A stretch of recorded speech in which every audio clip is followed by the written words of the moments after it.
And here we are today at one of our latest acquisitions, 320 units right here in the heart of Dallas, Texas. Again, love this market, by the way. This is what, $27.6 million asset. It's all secured now, so now we're in the stabilization phase.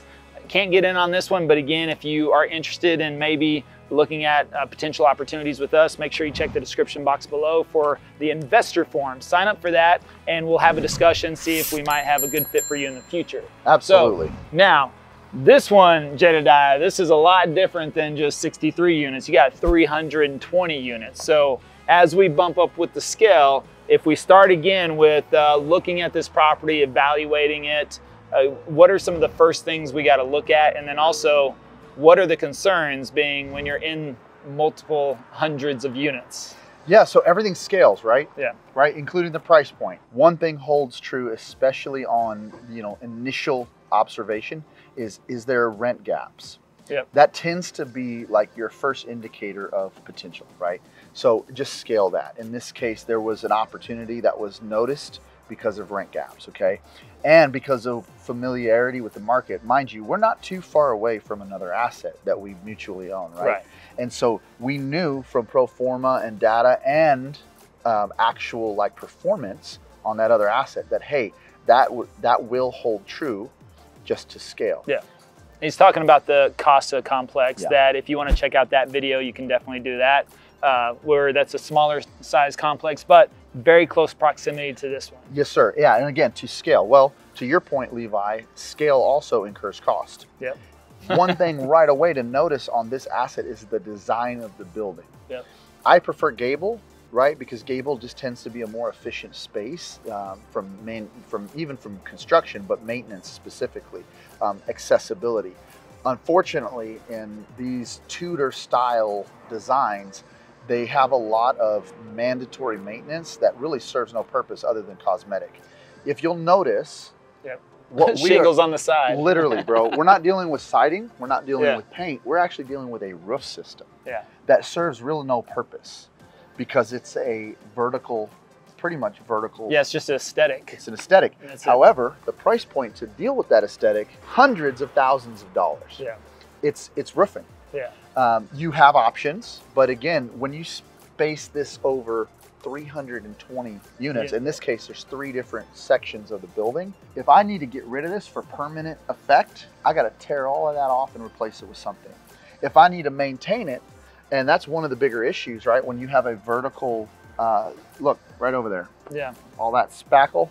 Yeah. That's repair work. Okay. Let's go over there. Yeah. Check it out. You can see even where shingles are coming loose because wind, we're in Texas, so we do get tornadoes, not necessarily in this area, but a tornado is an indicator of, wind, right? We get heavy winds. Let's jump in on that real quick, because I was going to ask you that on, because we talked about insurance, being in North Dallas, we're not in an area where natural disasters are common. We don't have to worry about the coastal areas, floods, hurricanes, those types of scenarios. But tornadoes are a factor here in North Texas, North Dallas, even though not really that big of a deal. Is that even factored in on insurance on these properties, or is it more like just wind damage? Primarily wind damage, but yes, especially because in the last decade, there's been 2 tornadoes that have hit this region, this zone, right? So, not to get too far into underwriting, procedures, but insurance is based on zones, right? Yeah. And then of course they take that cost. They don't care if it happened to your house, his house, they're going to share that cost with me. If they got multiple claims in a zone, they're going to deflect that cost and everybody's going to pay for it. So in the last decade, there's been 2 major tornadoes in this region. So that has affected costs. Now, to your point, can I insure this part of the building under siding and cosmetic policy writing? No, that has to go into roof because it's technically a roof system. Right. So I'm going to pay for that in my premiums if I have to deal with it. You can see right there, that's a shingle that slipped. Gravity. Gravity, right. And again, it's wind and gravity. Wind and gravity makes this a very expensive thing to maintain. And I point that out because a lot of people when they're analyzing this deal, when they're looking at this asset, because they're looking at it from an underwriting standpoint, they're looking at it from a rent roll standpoint, they're looking at it from an occupancy standpoint, right? They're looking at all these hard numbers. They're not taking something like this into consideration because this isn't an everyday, all day kind of cosmetic repair. This would technically fall into a CAPEX line item, right? Because it's a major repair. CAPEX? Well, it's one of those terms again. Yeah. Hey, we should do a whole segment on one of those terms. Yeah, one of those terms. Another one of those terms. So CAPEX it's fancy multifamily speak for rehab budget. Yeah. That falls outside of general maintenance. And it's even short for capital expenditure. Exactly. Yes, sir. Yeah. So for those of you that might not understand what capital expenditure is, capital obviously infers to money that you have to spend. Expenditure, of course, is spending that money. It's part of the business plan or the pro forma. Thank you, sir. Part of the pro forma. And again, there's a very important reason that there's differentiated there is because there's in-house maintenance costs that are general maintenance that have to do with keeping buildings, well maintained, right? Grounds kept. All of those month to month, we'll say, costs that do touch your air conditioning, your plumbing, your infrastructure, but those are not major expenditures. They're built into the operational costs of the asset. Capital expenditure is a separate line item, and you typically, when you're syndicating, you're raising for that as part of your purchase price because you're factoring in those capital expenditures, plural, into what it's going to take to increase rent, maintain the increase of rent, and keep up with the value add of the asset, specifically in Class C properties. A lot of people miss this. They don't even know to factor it in because their brain isn't wired to think about that as a roof versus siding. They just go, oh, that looks cool. Oh yeah. No big deal. That one shingle times 320 units. Yeah. And then what do you have on top? A flat roof. You hit the nail on with the head, that. man. So they think this looks cool, but functionally this is terrible. And you've got the flat roof. So what's the problem with flat roofs? Traditionally in Texas, a flat roof, can work okay because we're not dealing with snow load and things like that. But they wear out. They're typically made out of a modified bitumen, which is like heavy duty roll-on, shingle roofing. Sounds like a surfer term. It is. No, the short term in roofing is mod bit, they call it, but it's a torch down roof. So you're literally putting tar on top of a deck that's insulated, and then you're rolling out these massive rolls of asphalt shingle, and you're torching it down. You got seams. It's a whole mess. The new version of that is called TPO, and I don't remember what that stands for, but it's like a heavy duty tarp, and you can chemically weld it. They have laser welders. That goes down. It's like a giant heavy duty tarp. But think about Texas, right? One thing we do deal with here is hail. Yep. It's not like a metal roof system that's designed to repel hail. And because of a pitch where you can deflect a lot of that on a traditional gable, you don't have that option. You have a giant target that's made out of a light duty material at the end of the day. So that factors into your insurance costs, your repair costs, your replacement costs, and it's highly inefficient because water does settle. Now, you get little puddles here and there. Everywhere, no matter what, everywhere. And you'll see it. And so then you can get seepage. I mean, even here we had one of the issues we had to deal with was going around on the outside corners of a lot of these buildings, specifically where there were boiler rooms, laundry rooms. There was a lot of leaking happening because that water over the years is ponding, it's finding its way. You get water, you get debris that settles in the water traps the debris, you get wind hitting it. Pretty soon, you don't realize it, but take a bunch of this and start scraping it on a sensitive roof system. Pretty soon you got penetrations, holes over 3, 4, or 5 years. Now you got leaks. Now you got damage happening to your infrastructure. I hate flat roofs for that reason on residential structures. Commercial stuff, it makes sense. But if I had my way, we'd come in and we'd pop gables down all of these. It would just not make sense financially. Would you ever even consider taking off the shingles and just putting, like wood siding or something up there? Yes. Here's the problem. In the syndication business model that we're all a part of, your ownership cycle is 3 to 7 years typically. Right? The big question becomes, Levi, do you and I want to incur that cost against our ability to bring returns to our investors, see our bottom line increase? We're talking probably $600,000, $700,000. Or you'd wait for a significant windstorm and maybe claim against insurance and replace. Maybe claim, yes. Maybe. Yeah, maybe. We all know that game. Yeah, maybe. You know? And it is a possibility. And if you were going to hold it forever. Yes, I mean, sir. typically, yeah, the cycle is 3 to 7 years, Yes. but you know what? You never know. You may say, yeah, you know what? I'll hold on to this forever. And in the old models, before syndication really started to pick up, people that would buy these assets and hold them, they would, because to your point, Yeah. if we're a hedge fund, right, and this is one of our assets in our portfolio, we're going to deflect money from somewhere else to deal with that. Might be $1 million, but that $1 million is dispersed over our entire portfolio. We really don't care. We've secured the asset. There's not individuals and individual returns at stake. It's more shareholders, right? We're dealing with, you know, like stock options, things like that. So an asset like this is really a tiny, tiny, tiny drop in the bucket to make sure that they don't have an insurance claim on it, make sure that they eliminate a problem. When you get into private equity at a much smaller level, like, you know, you're syndicating with maybe 40 people on this, you got to get the GP team, the general partner team, to sign off on that as it makes sense to their 3 to 5 to 7 year time frame. 9 times out of 10, that's just not going to make sense. But to your point, if there is an opportunity for an asset to be held long term, that $1 million, especially at a lower interest rate, let's say 10 years ago, was worth every freaking penny that we spent to make sure that this thing isn't a problem today. But it is, as you can see. Yep, there's another one. Yep. And another one. Yep. And another one. And you can see it laying on the ground too. Yeah. In light of what we're discussing here, you know, this in no way, shape, or form should ever be a deterrent for investors at all. I don't want to invest in that, because it's factored into the business plan. It's just important that people pay attention. Yeah. That's really what I'm getting at. A lot of people don't know to pay attention. So let's talk about acquisition. Yep. How did this deal come about?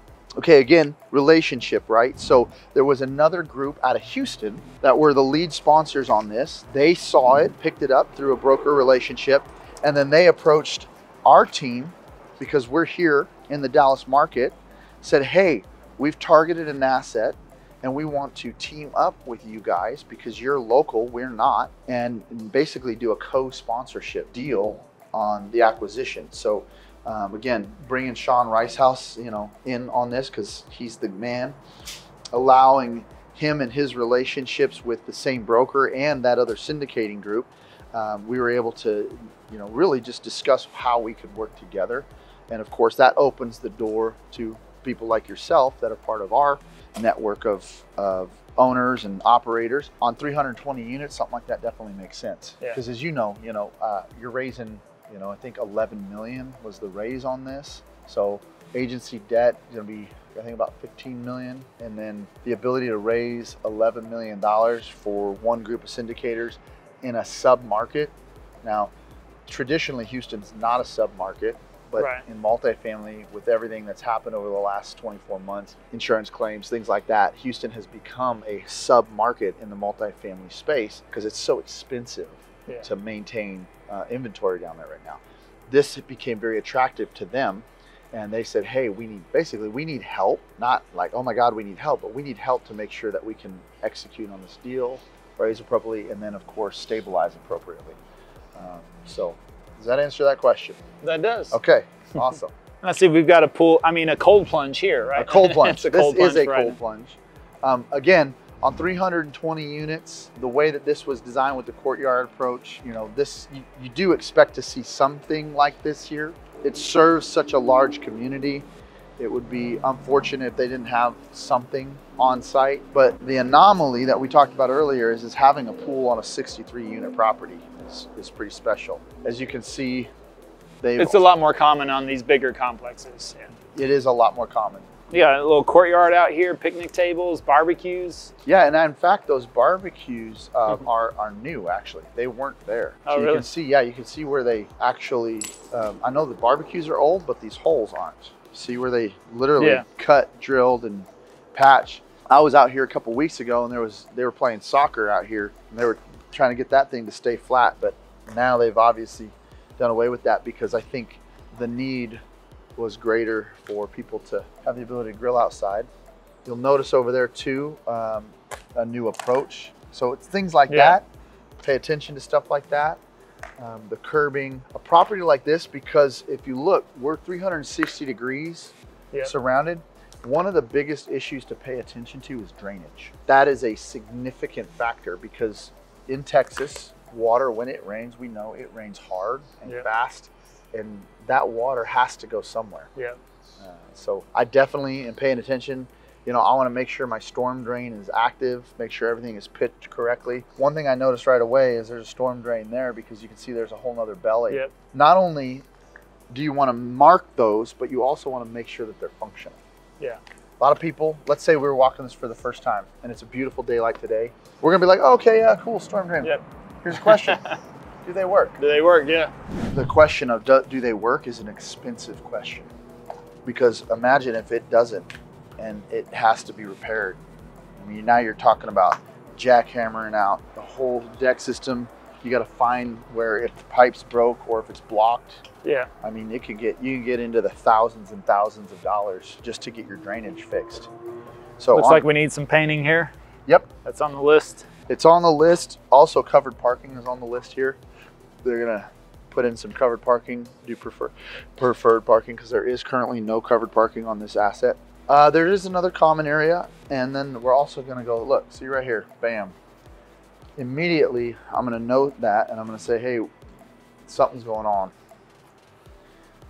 That's somebody's water. That is, there's a meter there, and it's leaking. So it'd be important and should be noted. Maintenance should be on this. Just look. Yeah, and this is a trip hazard. It's a no bueno. That's a lot of water. That's just. Yeah, it feels like it should be marked off. You know, there should be something, some sign, some indication. And it also looks like this has been sitting here for a while, a couple of days. Yeah, you can definitely see it's clean water as far as it's not.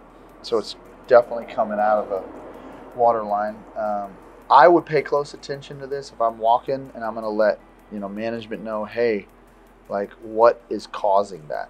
So this goes back to what I was saying before, is when acquisition phase was in place, right, before we owned it, was this already an issue, or is this something that came up after the fact? Pay attention when you're walking, because when you see stuff like this, you want that stuff fixed before you have to pay for it. Oh yeah. Pay attention on days like today where it's dry, it's been dry. Super muddy right there. there. Yeah, you see stuff like that and you're like, wait, let's say we didn't see that standing water, Levi, but we saw this. And we're like, hey, wait a second. Like, they obviously don't have irrigation here. What's going on? This soupy wet like this off of something could be indicating there's an underground water line that's leaking. Because yeah, I was so proud of Cammie yesterday, because she was at our Airbnb and she was in the backyard and she FaceTimed me. She goes, is the ground supposed to be wet right here? Yeah. I was like, good catch there. No, that's it's not supposed to be wet. It's not supposed to be wet. Call the plumber and get him out there. Yeah, and again, those are little indicators that they're worth tens of thousands of dollars if you pay attention to it. You can see somebody did some grinding here.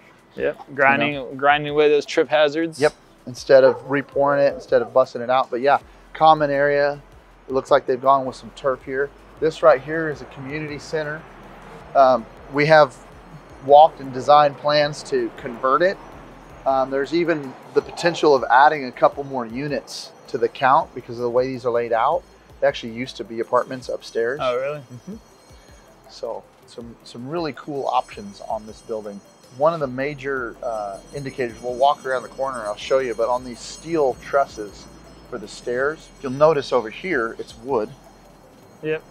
Right? But then you'll see here they've got steel on the stair structure. You can, for the sake of durability, longevity, you can come in and you can actually replace, nowadays, you can get 1/4-inch steel piping, 4x4, that's a 4x4 post, and you can start replacing the ones as needed with steel. And then you've created a almost indestructible solution versus this wood that will rot out, it will bow. I pay attention to things like that. These decks, paying attention underneath. Yep. Always looking underneath, because that's where you can see, well, wow, water is collecting, it's getting down into that, it's deteriorating. That's all stuff we looked at too. Plans for rehabbing units here? There were, initially there were 6 right away that needed to be turned. In fact, there's a burn unit we'll get to over there. That's a full turn? It's a large turn? Well, all of the above. That one, That was right after closing, actually. It happened like 2 weeks after closing. An AC unit caught on fire. Thankfully, it was, you know, isolated to one unit, and then it affected the ones next to it. But yeah, that's definitely a full turn. That is more than a full turn. That's a almost complete gut job. See these stairs here? Yep. See how they're sagging? One thing that I've noticed just in general construction, wherever you have wood, wherever you have metal tying together, you can see how much that's slipped off. You can just watch and look. Yeah. See the paint line? It tells you like, oh, hey, that's an issue. It needs to be addressed. Somebody's come in, they've done some kind of cosmetic fix there, but that stair is still super crooked. I wonder what their plan is. So then you can come under here and you can see what's happened. Separation. Separation. Important to note that kind of stuff because it costs money. And on 320 units, how many staircases? It was all built at the same time. I count 6, just what I can see right now. Ding, ding, ding, ding.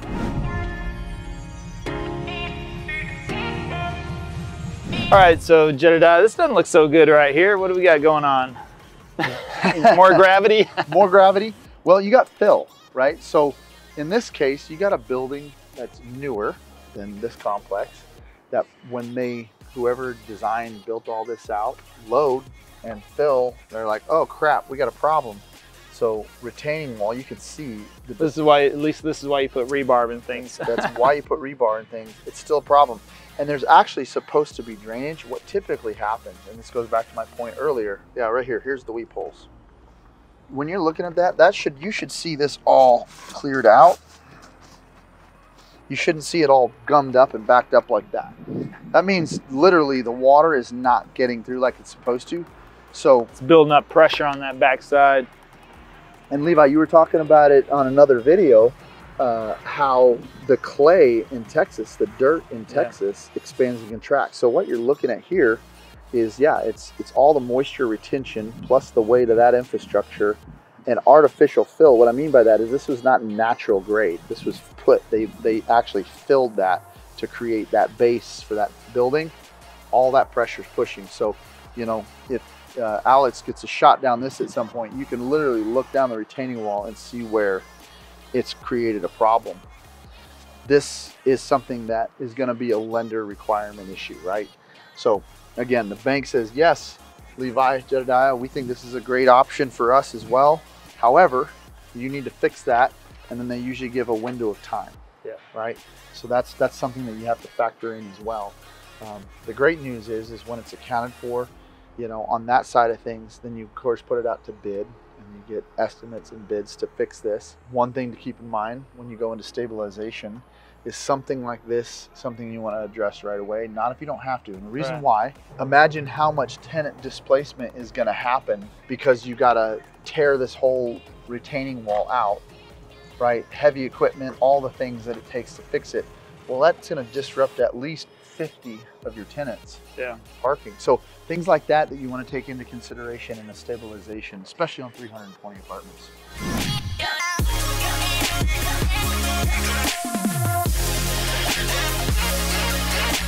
And then you have, on a property like this, you have basically you have designated people that clean up trash all day. Yeah, they come in, you know, through work source, you know, temp agencies, things like that.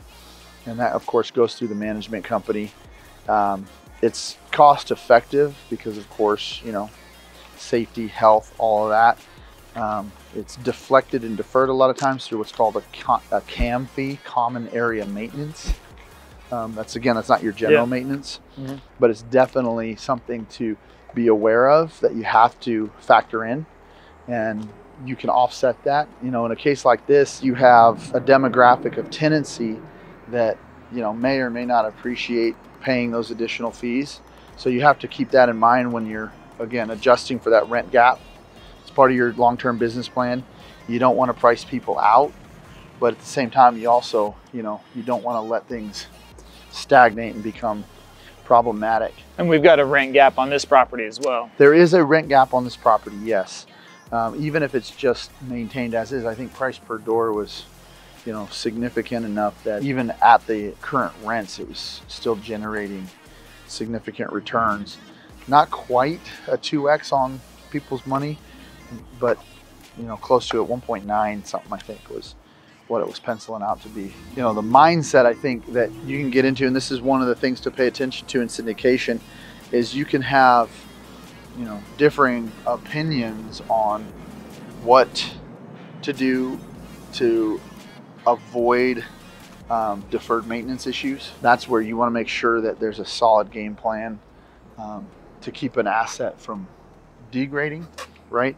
Even just maintaining status quo is a much better option than not dealing with issues, which you'll see a lot of times happens because people will build a business plan, bring investors in, as they should, but their whole business plan is like, we're just going to let it ride. And sometimes that plays out well, but sometimes it blows up in your face because you have to, you know, all of a sudden inject a significant amount of capital that you weren't expecting to because something that was minor became major.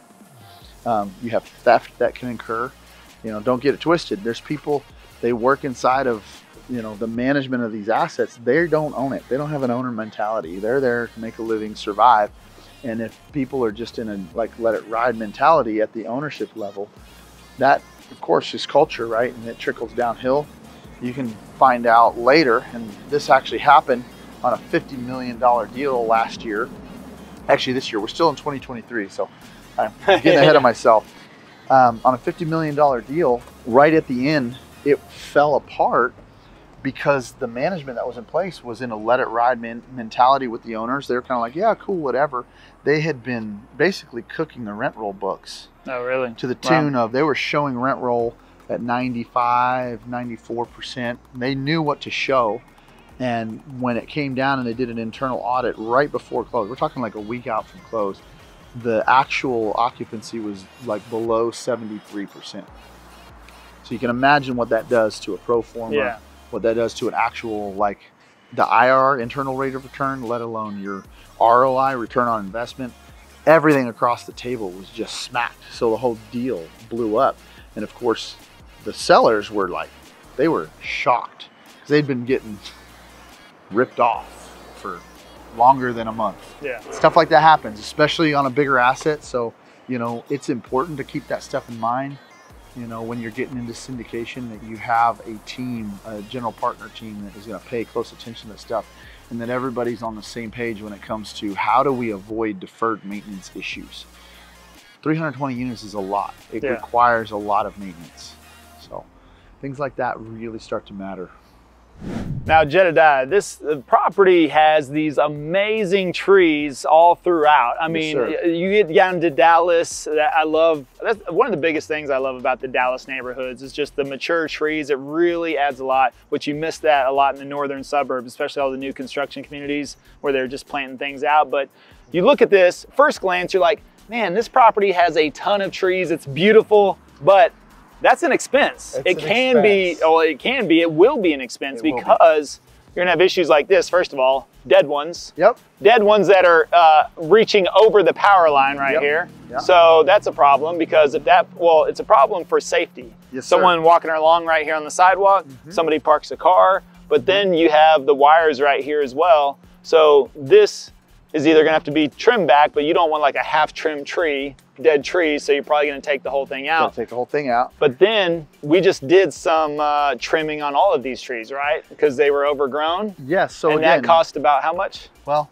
over $30,000. $30,000. So now, mind you, Levi, that's just in like maintenance. Maintenance. That's not like taking trees out. That's not all of the above. Like you're talking on 320 units on 3 separate sites, right? All in one spot. That's a lot of trees. Yeah. There's a lot of money. And to do it well and do it right, you know, it costs money. The equipment involved, the safety involved, the logistics, you know, again, and it's tenant displacement too, right? Because you can't just pull a big rig in here and block everybody and not affect parking and tenancy. So all that stuff factors in. And to your point, safety, right? This is going to have to be dealt with sooner than later. It's literally, not only is it over a line that's tied into our power line system, but it's also right over where our tenants and other people walk. Imagine some wind cuts loose. And it'll blow that out. Unfortunately, that, you know, takes money to get rid of that thing. Nobody's gonna do it for free, and it has to be done right. You know, you can't just come out here with a chainsaw like I do back home in Alaska, right. Say, hey, don't worry, I'll get it taken care of. It don't work like that. But yeah, to your point. Is that what y'all did in Alaska? Oh yeah, man, absolutely. Like I still got chainsaws. It's just in my blood. Yeah. Yeah, you just go out and take care of it. People in my hometown are still upset that they have to pay $25 to buy any kind of building permit to build whatever they want on their land. But now there's a $25 permit that you have to buy. Ooh, a whole 25 bucks. 25 bucks. Oh my goodness. With no oversight. You just literally have to buy it. It's the state, in this case, the borough, saying, hey, like we got to generate some income somehow. $25, you can do whatever you want. And like you're talking like entire community centers filled with people protesting. Like, this is Alaska, doggone it. Yeah. I homesteaded here. You can't make me pay 25 bucks. One thing I wanted to point out too, Levi, is if you look, you got pine trees. Yeah. It's important to note, specifically here in Texas, because of the extreme weather fluctuation that we get, pine trees, even mature ones, they get shocked. They're a very shallow root system. So unlike an oak tree, man, those suckers, like one minute they're fine and the next minute they're browning out like that, and then they're gonna die, and then you have to deal with that. And they tend to be pretty tall trees. So it's something to keep in mind when you're factoring all this stuff into. As pretty as it is, to your point, it comes with a price tag. So the point is that when you're looking at these properties, you have to look at every single piece of the property, including trees, and take that into account. Yeah, and don't do it alone. Yeah. Don't be a Lone Ranger. Don't feel like you have to know it all.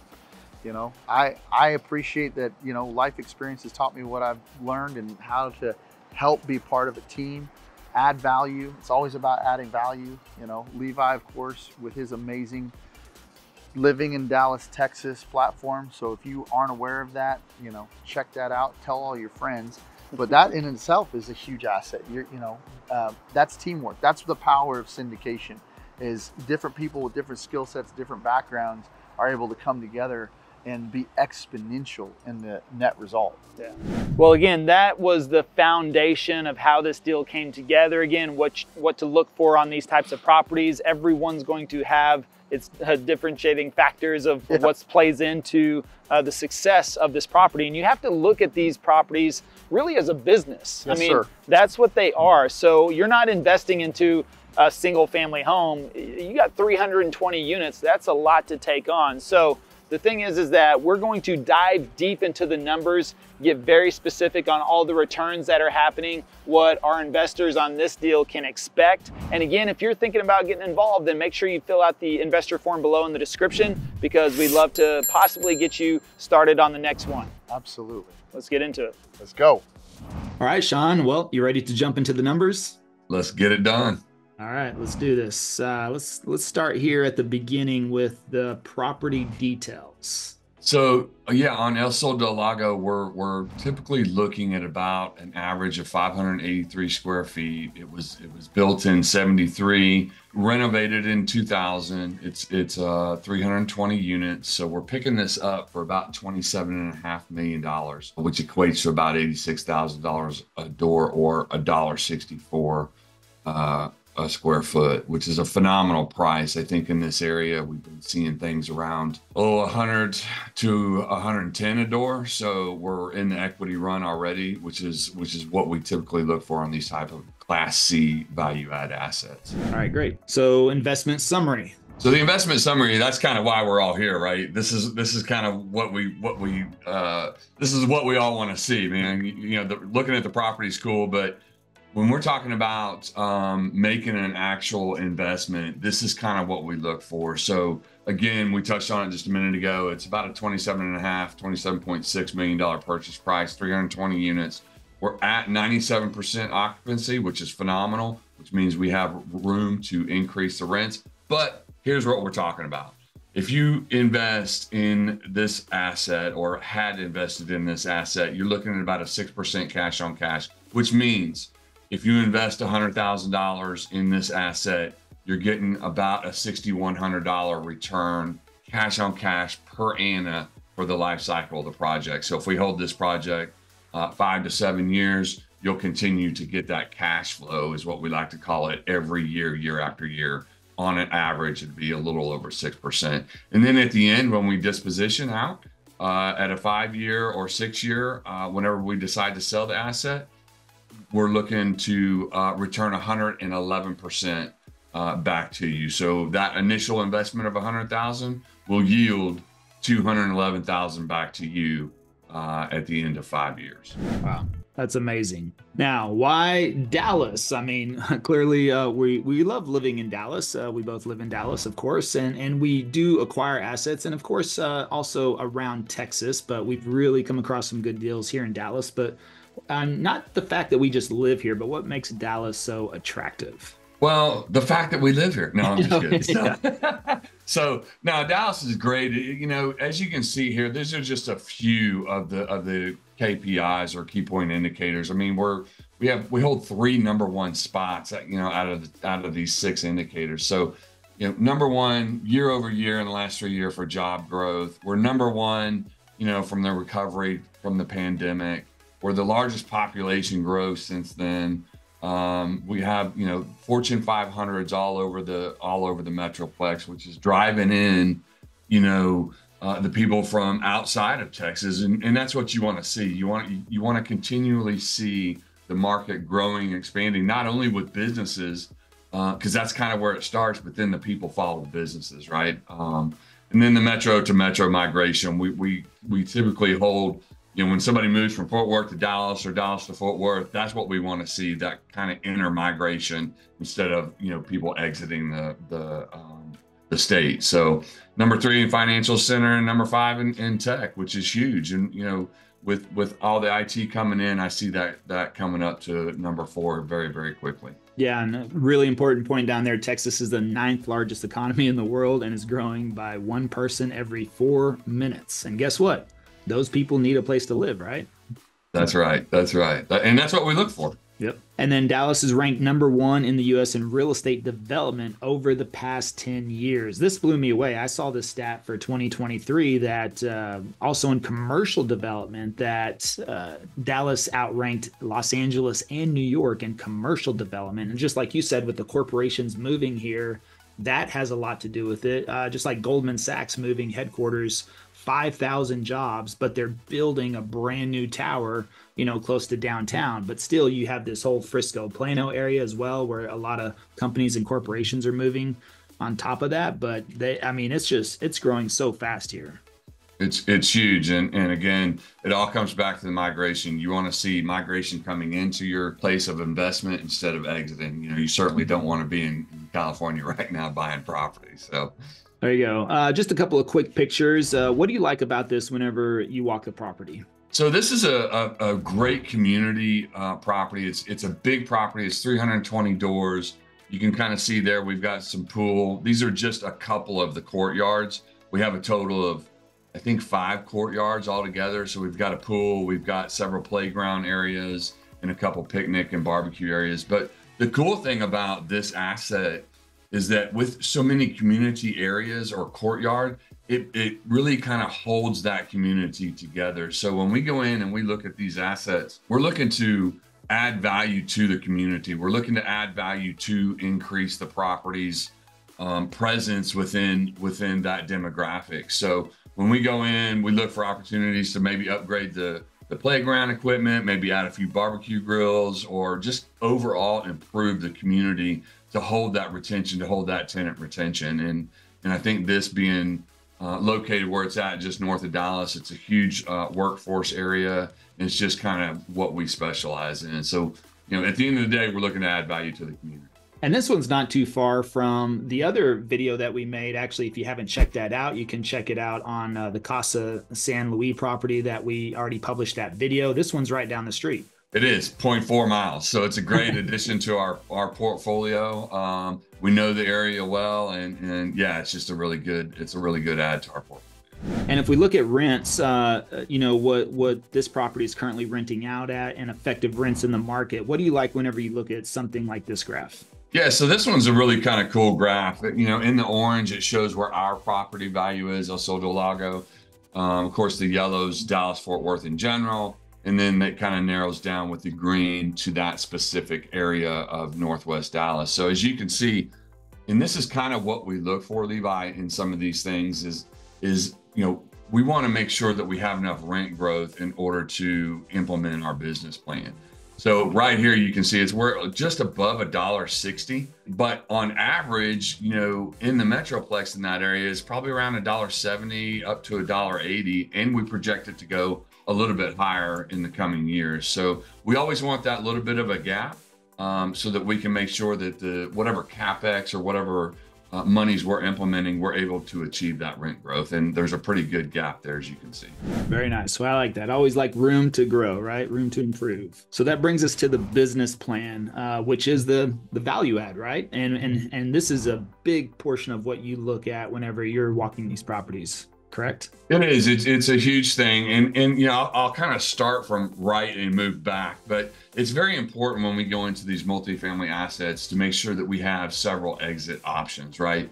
We don't ever want to go into an asset, into an investment property and only have one exit opportunity. We want to make sure that we have several options to choose from. Of course, depending on the market, that's where those come into play. If the market's working against us, we have the opportunity to hold.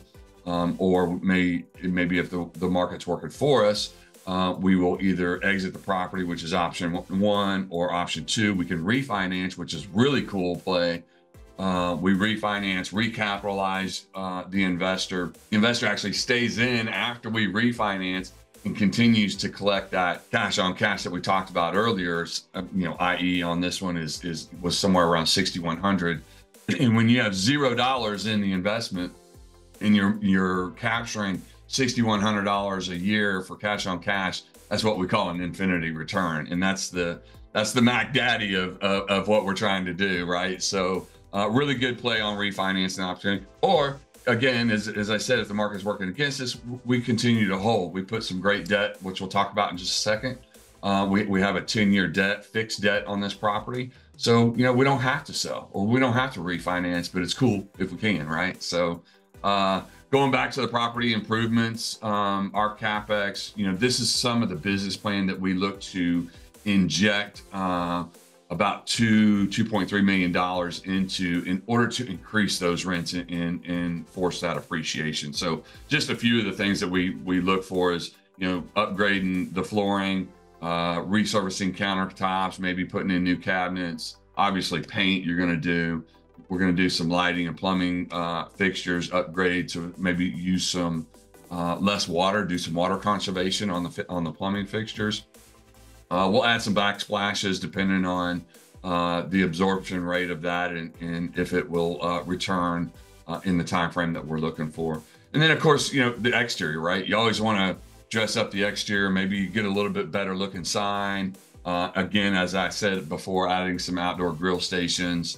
We're going to put in a dog park on this property. There's quite a few pets that we've found as we've taken over this asset. So, and then last, we are going to rebrand, which is typically we'll rebrand a property if maybe the reviews aren't so hot or aren't so good, or previous management wasn't that great.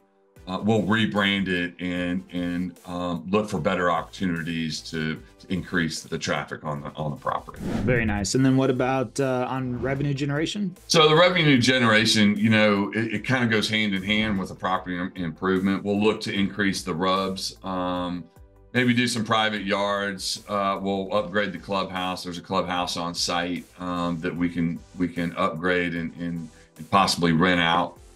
So we'll look to do that. We'll put in some covered parking.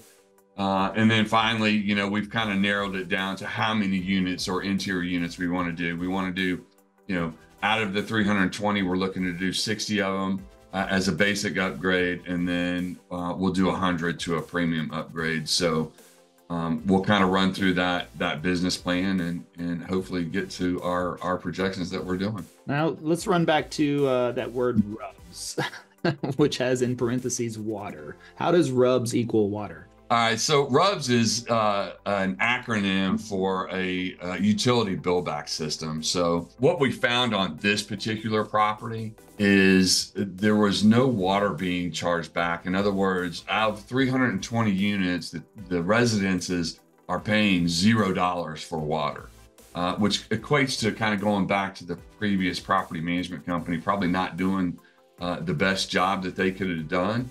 And maybe it was just overlooked, or maybe it was, whatever their business plan was, it did not include the tenants paying for the water. So RUBS is just a short way of saying, hey, we're going to get a one water bill into the property, and we're going to divide it out into the residents according to their usage of that water. So if we get a $10,000 water bill, hopefully we'll be able to bill back 75% of that water, and that's where the RUBS comes in. Very nice. So let's go take a look at the offering summary. So here we go with the offering summary. There's a couple different things to point out here. This is a 506B offering, which means it's a family and friends only. We can take accredited and not accredited investors. We can take up to 35 non-accredited investors. Conversely, we have what's called a 506C, this property, but it's just another offering that we do on other assets, and those are accredited only. So this one's a 506B. The purchase price again is $27.6 million. Our business plan is to hold it for 5 to 7 years. If we can get in a refinance at years 3 or 4, somewhere around there, great. If not, we're protected up to 10 years. We have 10-year debt on this one, actually.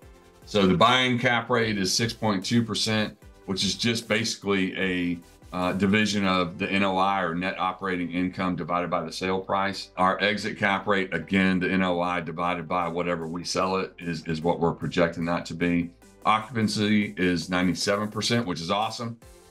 Typically in the DFW area, it's running right now about 92 to 94%. So that tells us at that high occupancy that, again, we showed in the graph earlier that we have room to increase rents. Our rents are probably too low staying that high occupancy. You never want to be 100% occupant in any asset. That your rents are too low is the first indicator of that. But it's good to be at 97%. So 320 units. Again, it was built in 73, renovated in 2000. So it's been a while. We're going to come in and do some renovations. So this particular one happens to be an 80-20 split, which means that the general partners will retain 20% for the active involvement in the managing of the property and the day-to-day operations. The 80% of the profits will go back to you, the investor. So great split on that.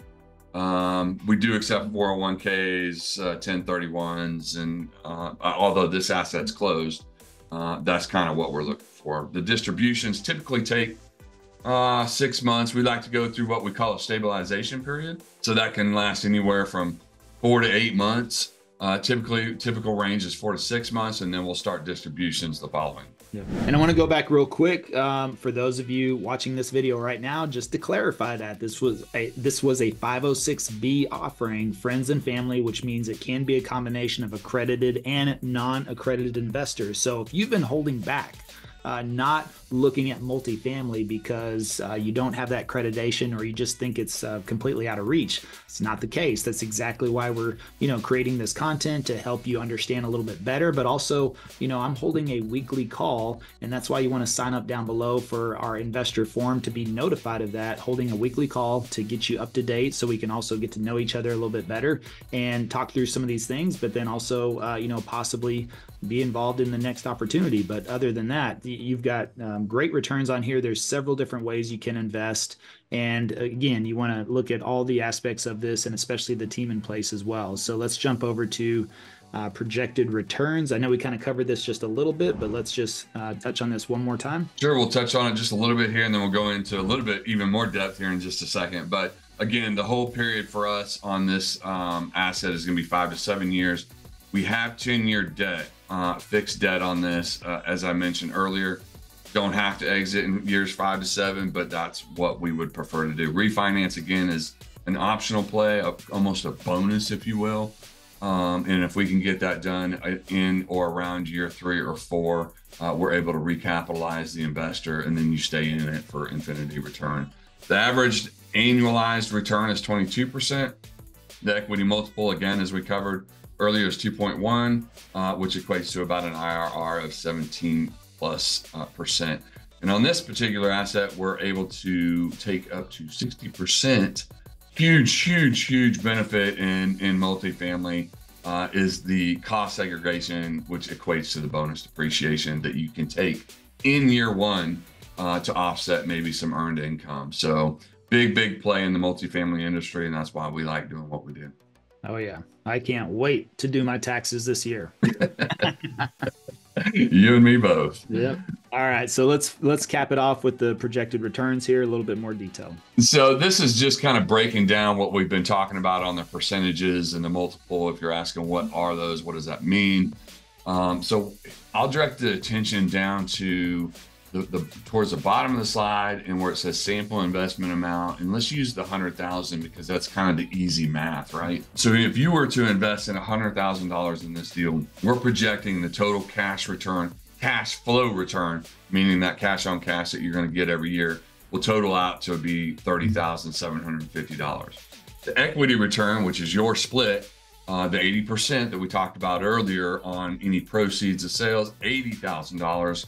So you add those two up, that's $111,000 on your initial investment, and then we return $211,000 to you, including your initial investment. So total, money's returned is $211,000, and that's where that 2.1x multiplier comes in. All right, Sean. Well, thank you for the overview on all the numbers on the back end of this property. Anything else you want to, end the conversation on? I would just say, if you're new to the multifamily industry and you're new to investment, reach out. Levi has a great platform. We can do an initial conversation coming in and kind of not necessarily pre-qualify you, but just have a quick conversation on where you're at as far as your journey in the multifamily, and we'd love to help.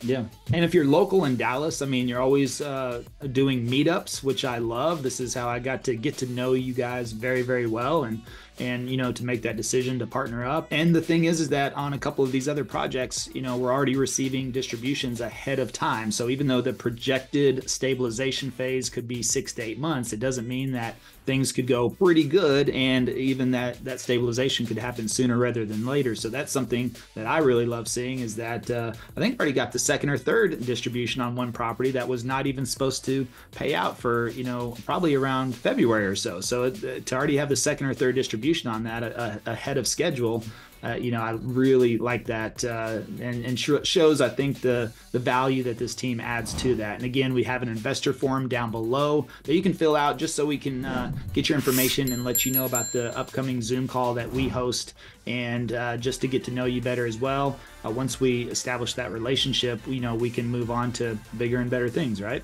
Love it. All right. Thanks, Sean.